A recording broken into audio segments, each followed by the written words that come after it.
Hey, and welcome back to the Business of Healthcare podcast and the final episode of our How It Got Commissioned series. And I have the absolute pleasure of interviewing Jim Gabriel, who is the Chief Commercial Officer at CardMedic. Jim provides a secondary care focused perspective on how to sell into the NHS and how to ultimately get things commissioned. Jim highlights the importance of making sure A, your innovation fulfills a need, B, you've identified the funding stream, and C, you have identified the person with the authority to spend. He also touches on the Scotsman methodology to help us sell and think about the competition within our ecosystem. And he also talks about the importance and the science of selling. I think you're going to love this one. Enjoy. Hey, Jim, thank you so much for joining me today on the Business of Healthcare podcast. How are you doing? I'm doing very well, thank you. An absolute pleasure to be here. Thank you for having me. How are you? I am good. I'm really good. And thank you for your time. I appreciate it. So you have got a bit of a slightly different background to most of the guests, because most of the guests that have been on lean more towards primary care, but my understanding is that you are more in the secondary care space. So could you share with our audience a little bit about who you are and what you do? Yes, absolutely. So I'm the Chief Commercial Officer of CardMedic. At the moment, CardMedic is a communication support tool or solution that helps healthcare professionals to communicate with patients and service users when at the point of care you discover that you can't actually communicate for some reason, and that's usually a language difference, but it could be a cognitive disorder, sensory loss, learning difficulties, just sheer shock of being in the healthcare system, something to do with the meds that you're on. Something like 1 in 2 of us going to struggle to communicate in a healthcare setting on a fairly regular basis. This is an app used by clinicians to help bridge those gaps. And what led you into that position? Yeah, I met the founders of this business on an innovation accelerator being run by Oxford University Hospitals NHS Foundation Trust. They have a department called The Hill, which fast tracks deserving participants to the front line of the NHS. And I was assigned to the founders of CardMedic as a mentor back at the beginning of the journey. And at the end of the program, my role in this program is to share with cohorts the art of selling into healthcare provider settings, how to build a business out of the solution that these clever people have dreamed up. And at the end of that program, they asked me to join the business as chairman of the board, which I very gladly did.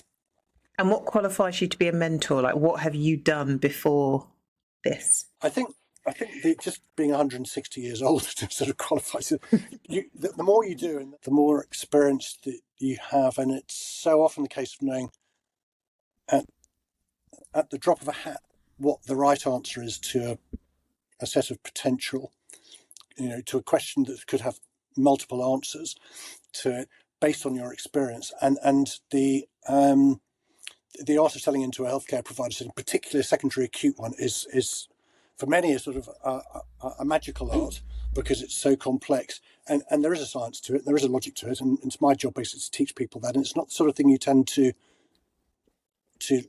learn how to do early in your career. It's the more you do it, the more you've done it, the more you become able to share that with other people. What are some of the misconceptions about selling into the NHS that come up frequently in your line of work?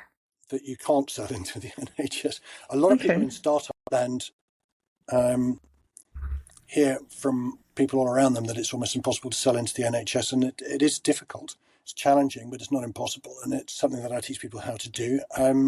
When you look at today's climate, the NHS is a very broken environment to be selling into. We've got a lot of job losses happening, some of them forced on us by reorganisation, some of them forced on us by budgetary deficit problems. So people are nervous, people are running scared. There's a sense that we're in sort of an upheaval. We've had the veil lifted on a future which could be great for the NHS, but we're not there yet, and we're not going to get there quickly. So there's generally a fairly problematic market to be selling into, and an entrepreneur trying to assess this would look for the chinks in the armor, would look for the silver linings on those clouds, and how to turn that into a place where success does become possible. So, that is all about, if there's not enough money, we'll find a way of demonstrating that you can save money, that you can do more with less, that your innovation is not about increasing work but decreasing work, and that you're supporting the quality improvement agendas based on value for money. Those are the sorts of messaging that will help you to get doors open. What three questions do you want to, or do you need to be able to answer when somebody says, I've got a great innovation, it will save people money, it does support the quality improvement agenda, it is really efficient, and our product by far is the best in market? That's a good question. The first question that I would ask is, could I sell this stuff? And that's a technical question. That's a sort of a sales scientific question, as it were. It's always got to be a solution sell in healthcare. People don't buy luxury goods; they buy things that solve problems. And so you've kind of got to find the ability to make a sale happen, and that requires there to be money to spend, a need that needs to be addressed, and the person who has the money has got to have the authority to spend it on addressing that need. And it's that tying together of those business elements which makes it technically a potential solution that you could sell. And there's not much point embarking on the journey if you can't put those things together. The second one, probably far more important for me, is actually, would I want to sell this stuff? Like, if I'm on the road with the briefcase being the salesman, would it make me proud to sell this stuff? Is it tech for good? Is it high social impact? And that's something that I feel really passionate about. I do not want to go through life making mobile phone companies even richer, oil companies even richer, and so on. I want to do something that's got a high social impact. It's reducing health inequalities. It's tech for good, basically. And the third one is this, a game changer? It's got to be a game changer if you're going to introduce it as an innovation into what is a very conservative market. And your job as an innovator is to burst onto the scene when you haven't got a presence in the landscape of procurement people, and say, look, what we do is really good, and you need to sit up and take note, and this is going to change your lives. And if you can't do that, then it's just much, much, much more difficult. Does it truly have to be game changing, or is it who you know? Well, it's a bit of both. I mean, I think it's kind of always who you know, because you tend to build any sales presence by using your network, and any salesperson who has gone through the stages of their career, typically not with just one organization but with multiple organizations, will take their network with them. They landed a new desk, new proposition, new product, they phone up potential customers who they know well and say, I'm now working for so and so. That's almost inevitable. In terms of truly game changing, if it's going to stick, if it's going to excite people to change the way that they're working, then it should be pretty different. And if you look at the sort of the way that companies like Uber or Netflix or Airbnb have changed the way the world works, that's what I mean by game changing. There's definitely sort of before and after. You mentioned, obviously, your kind of domain is sales. I don't know many people that love sales. And I don't know many people that like to be on the receiving end of salespeople.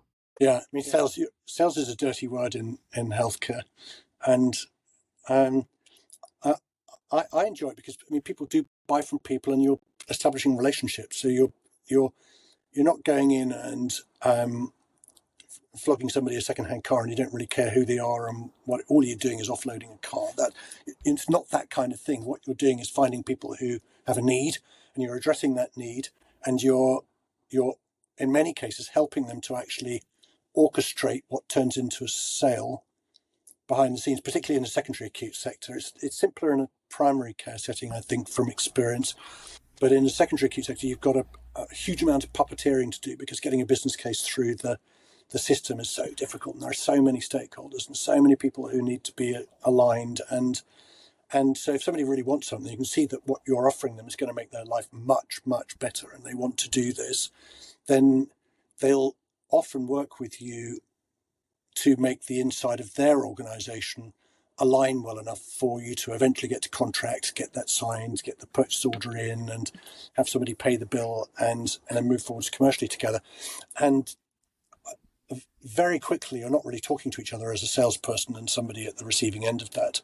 I actually find it convenient at the beginning to establish that I'm a salesperson, and I like doing that. I like getting up and saying, "Hey, I'm a salesperson, and I believe passionately in what we're doing," because it does incite a sharp intake of breath.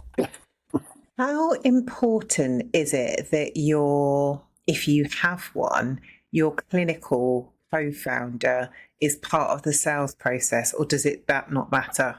Oh, it's hugely, hugely important. I think in any successful healthcare solution enterprise, starting from scratch, and then becoming a force to be reckoned with, you will find people who represent the technology, if it's a technical product, the clinical side of it if in a medical setting, and the commercial side of it. And those it's difficult to find those three things in one person. And if you do, you often run the risk that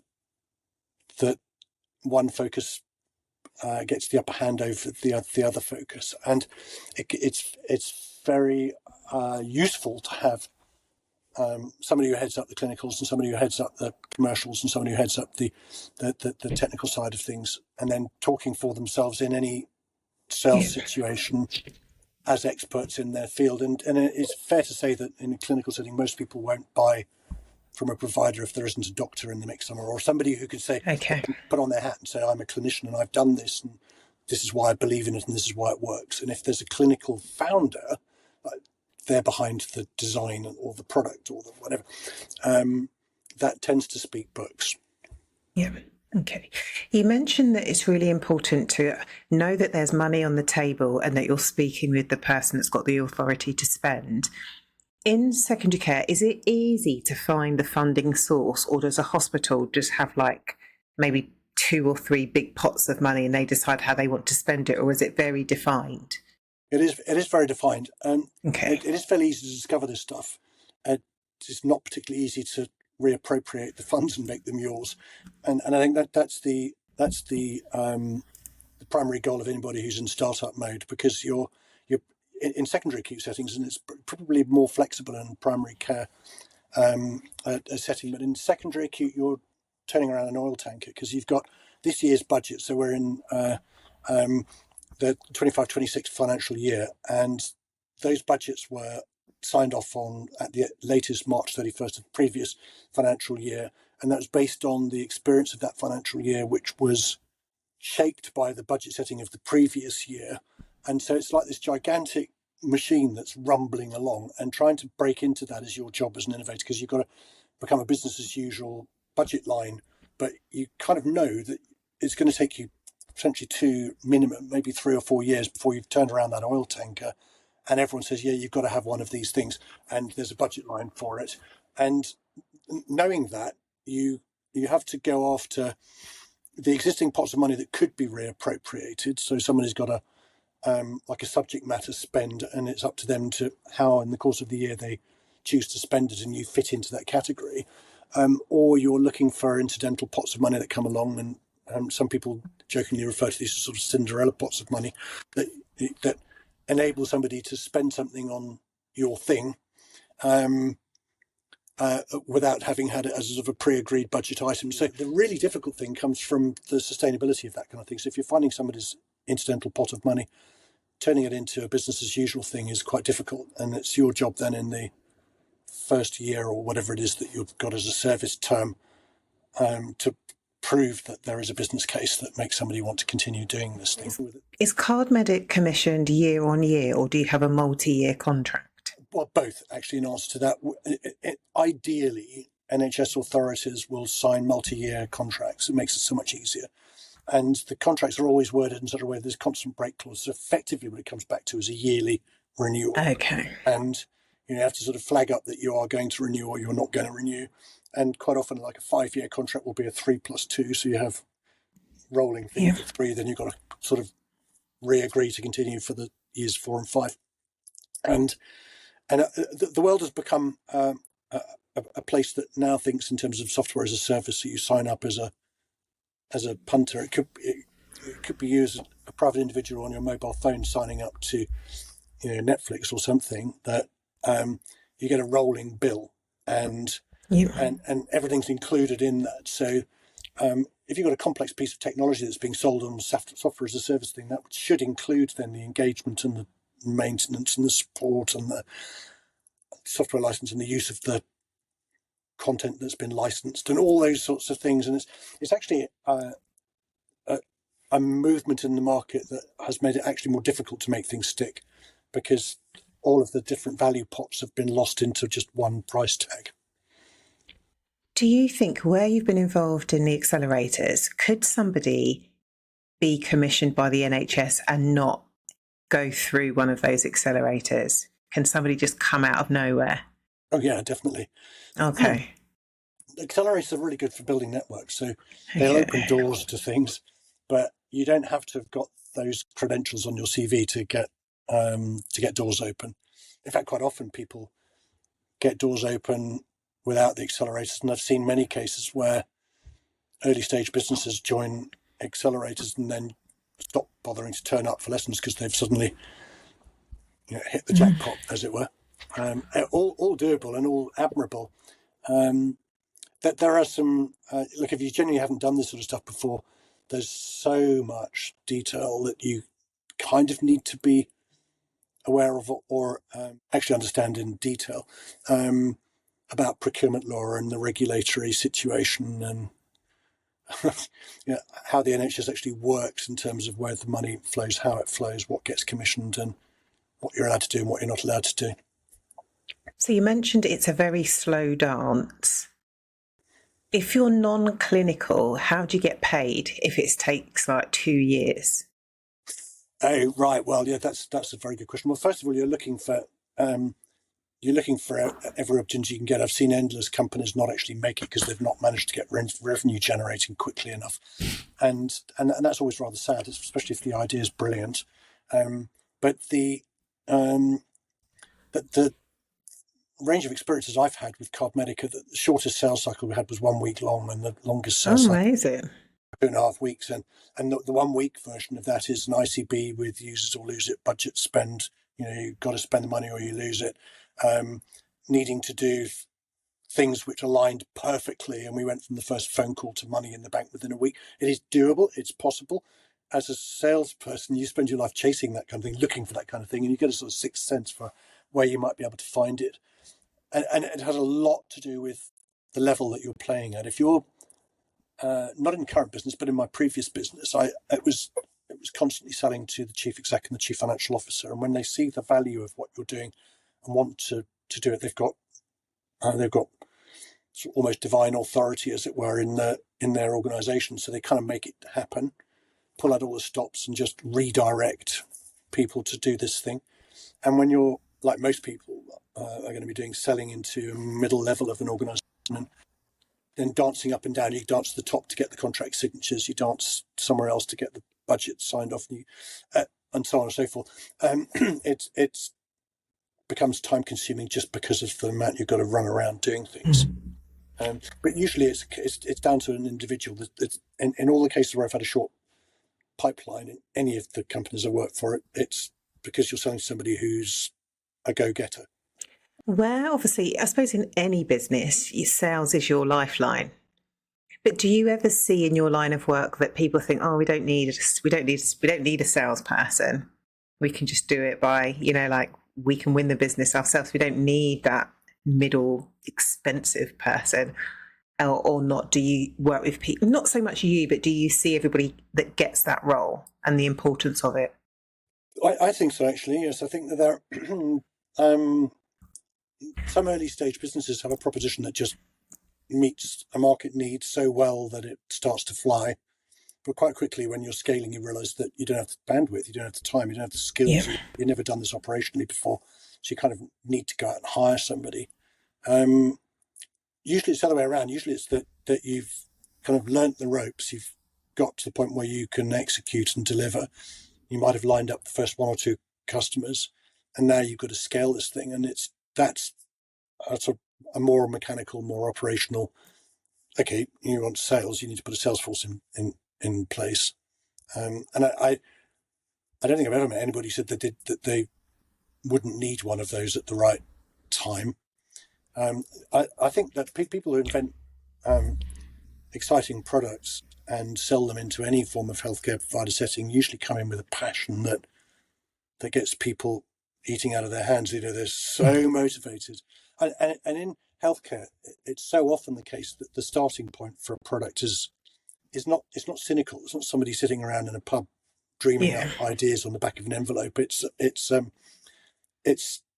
somebody reacting to broken process. I know I can do this better. I can do it more cheaply, or I know I can do it faster, and all of the above. And they go out there really, really excited, and people are attracted magnetically to this excitement. So that's a big bit of it. And I think if you're going to put a successful go-to-market organization, there's got to be a kind of sense of that buzz, that excitement in everything you do, because they react to that really positively. Yeah. What's been one of the toughest lessons you have learned in building and scaling these businesses? I suppose it's like taking things for granted. I learned the hard way that when you get invited into a tender process, you're tender fodder, and it's yours to win, not yours to lose. And I've lost a few deals. We were very ahead of the curve with our technology. We were doing web-based stuff which HTML hadn't caught up with. And HTML5 is a level at which suddenly web browsers could do very, very exciting things in a web page, or that you could do exciting things in a web page in every browser setting that you couldn't do before. And so we were using Flash, enterprise level Flash, that at that point had been bought and marketed by Adobe, and it was brilliant. It was absolutely brilliant. Now, somebody somewhere had a non-enterprise version of Flash cause a security issue because of some flaky programming or something, and this story got out. We had no idea that this could happen. I got asked about how we deployed, and they used Flash as a security issue to say we couldn't have the gig, we couldn't have the deal, and the end of it was actually really unfair because it wasn't technically accurate, but by that point you've missed a chance, and you realise that you've got a lot of competition that you hadn't anticipated internally driving the procurement. When you think of competition, you think of competition in the sense of other products, other companies selling a similar kind of, or an alternative equivalent thing. And in fact, you can often have people who are naysayers on the inside of an organization. Oh, okay, yeah. What you've got to watch out for is somebody that you're working with who becomes sort of a champion for you, a coach. And they go off and they have lunch in the canteen in a hospital, and they bump into their mentor, some senior consultant who's about to retire, and they tell this person all about this fantastic conversation that they're having with you, and this guy disrespects you. It's just, that is yes. And I think we can all relate to that. Yes. They're like, why do you want to work with her? She did this, she said that. Yeah, indeed. And you've got no control over that kind of thing. But you've got a measure of control if you try and make sure that you're understanding what's going on behind the scenes and listening to the body language. And so it's perfectly legitimate to ask questions which some people are very nervous about asking, like, are there people in your organization who think this is a rubbish idea? That's a really legitimate question to ask. That's a good question. And most people are scared of asking that question, like it's a bit too intrusive or personal or whatever. And it's not at all. It's a completely legitimate question.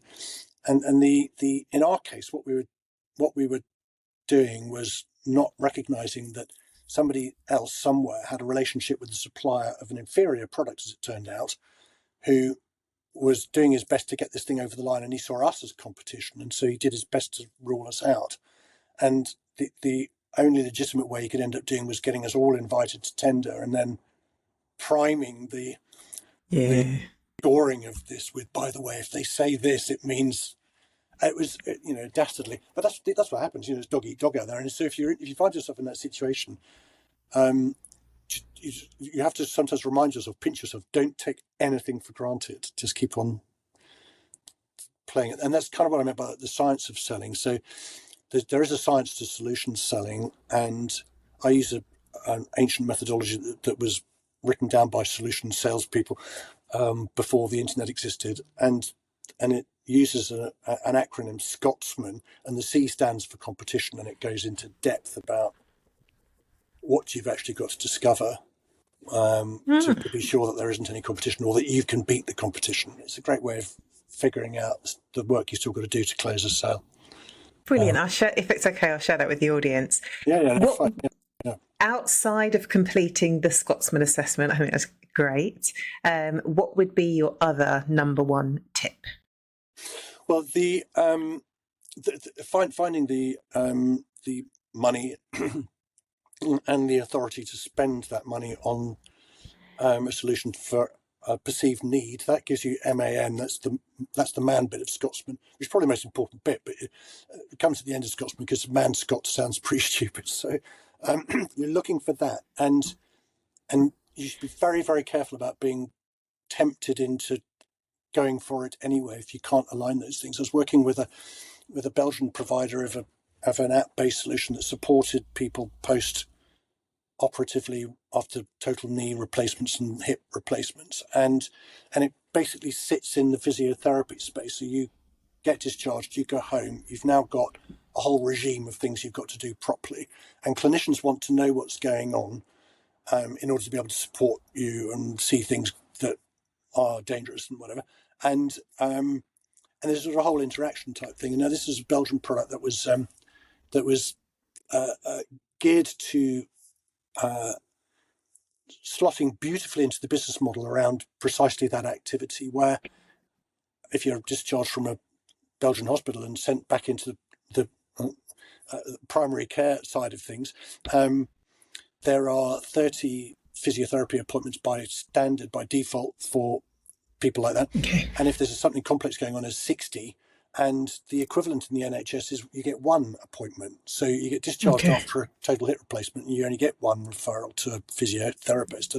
And there's no equivalent business model for it. Now, it might not work in the NHS, but it might work somewhere else, like private healthcare and so on. But if it is your goal to sell into the NHS, it won't take you very long to discover that this really will be pushing water uphill, even if it's a fantastic solution, because you just can't make the planets align. Okay. And where you mentioned you're trying to find the person that's got the authority to spend, what about the people that can influence the person with the authority to spend? Yeah, that's actually all, it all ties in together. You need a bit of both. Quite often you don't get to the person who's actually got the authority to spend because you're just working at another level. Yeah. I mean, if you do come in at the chief exec and chief financial officer level in a large organisation, then you can't got that yeah. But usually you're relying massively on people being able to work those relationships themselves, and you do whatever you can to support them. So the kind of thing that you can do to help yourself is to write proposals that are effectively slightly differently worded business cases. So all the things, the fantastic things that that this new solution is going to help people do are baked into an extended quotation, so that people can just lift whole sections out and stick them in a business case. So you try and make it very, very easy for people. Yeah.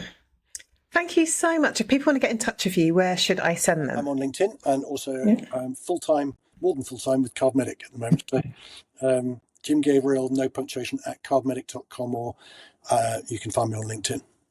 Thank you.